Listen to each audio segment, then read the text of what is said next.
reducing inequality. How can inequality be reduced?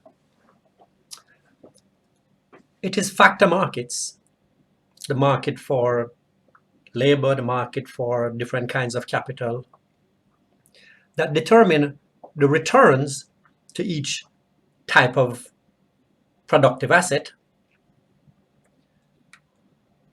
And so once we have how much each kind of productive asset can earn, we simply multiply that by the stock of productive assets that a household owns, and that determines the household's income.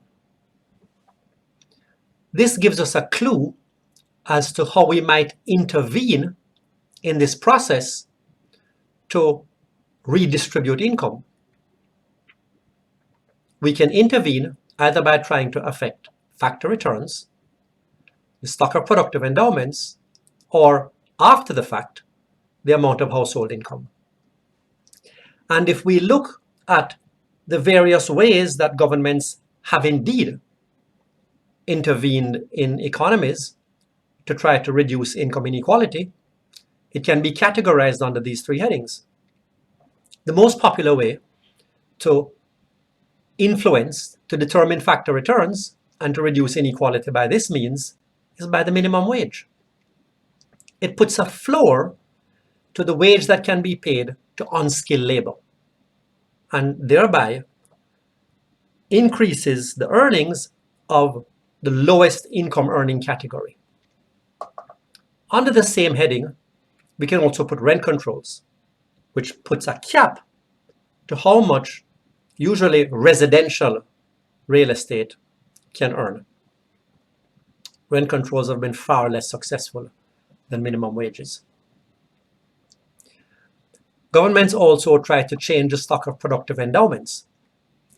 And this is what publicly provided education tries to do, public schools, to make sure that even if your household's economic circumstances are not able to afford a better education for you, then at least you still end up with a decent quality education, and so more human capital that you can sell to the economy. And in the same way, publicly provided training programs serve that purpose, such as in the UK, the Employment Training Program, and in India, the National Skill Development Corporation. But governments can also wait until after household income is more or less determined and then try to intervene at that stage. And the most popular way to do so is through redistributive taxation, of which the most popular is progressive income taxes.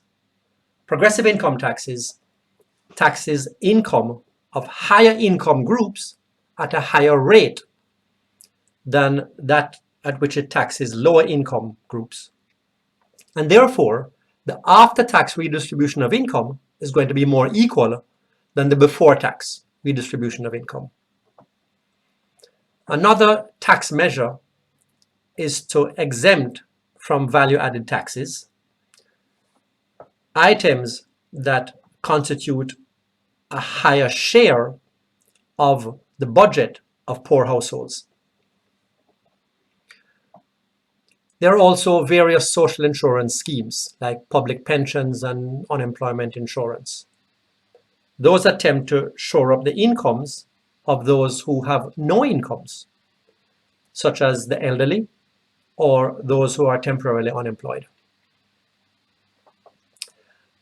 And finally, and these are popular in developing countries, there are cash transfer programs.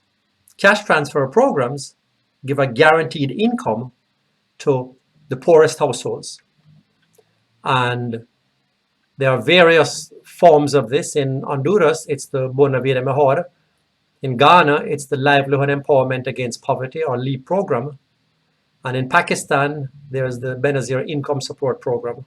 But most developing countries have some kind of cash transfer program like this to give additional income financed out of general taxation. So it's taking away from those who have higher incomes and giving to those who have the lowest income.